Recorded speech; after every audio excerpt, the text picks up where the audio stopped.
মই বৰ্তমান গুৱাহাটীৰ পৰা ওলাইছোঁ। মই বৰ্তমান যাম টাৱাঙত যাম, অৰুণাচল প্ৰদেশ। আৰু গুৱাহাটীৰ পৰা টাৱাং 450 কিলোমিটাৰমান এপ্ৰক্স আছে আৰু সিমানমান। আৰু এতিয়া সময় হৈছে 1:30। আৰু দেখা পাইছে গাড়ীত বৰ্তমান তেল নাই, আৰু গাড়ীত ফুল টেংক মই কৰাই ল'ম এতিয়া, যিহেতু 450 কিলোমিটাৰমান আছে, ভৰাই লওঁ। আৰু কেইটা বজাত মই টাৱাং পাওঁ, টাৱাঙত গাড়ীখন দি মই থাকিম চাগে 2-3 ঘণ্টামান। আপোনালোকক ভিডিঅ' দিবলৈ ট্ৰাই কৰিম। যিসকলে মোৰ ভিডিঅ' চাই তেওঁলোকে মোক জনাব টাৱাঙত ক'ত থাকিব পাৰি, ক'ত থাকিলে ভাল হয়, আৰু ক'ত ক'ত ফুৰিব পাৰি। চ' বৰ্তমান মই ওলাইছোঁ আৰু ঘৰৰ পৰা। এতিয়া টাৱাং গৈ পেলাই হয়তো কালি পাম চাগে। পুৰা মুখৰ ভিডিঅ' নেকি?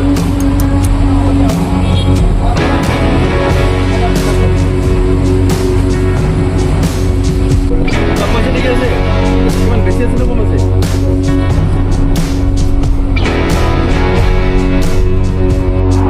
আমি এতিয়া বৰ্তমান আহি পেলাই ইয়াতে কলীয়া ভ্ৰমণৰ দলঙৰ তেজপুৰ পালোহি আমি। এতিয়া সময় হৈছে 4:25 হৈছে। তো আমি 2:20 আমি যোৰাবাট ক্ৰছ কৰিছিলোঁ। এতিয়া 4:30 হৈ গ'ল। আমি তেজপুৰ পালোঁ, আৰু তেজপুৰৰ পৰা আমি এতিয়া ভালুকপুং যাম। ভালুকপুঙৰ পৰা আমি টাৱাঙৰ ফালে যিমান দূৰ হয় গৈ থাকিম, আৰু ক'ৰবাত আমি ভাল জেগা পালে আমি তাতে ৰখি দিম আজি ৰাতি। চ' আপোনালোকক ভিডিঅ'টো দেখাই থাকিম।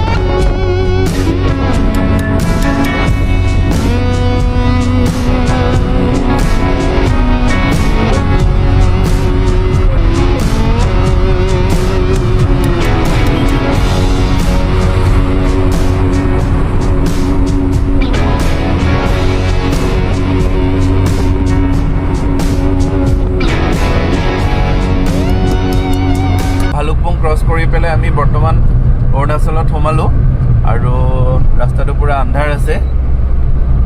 আমি এতিয়া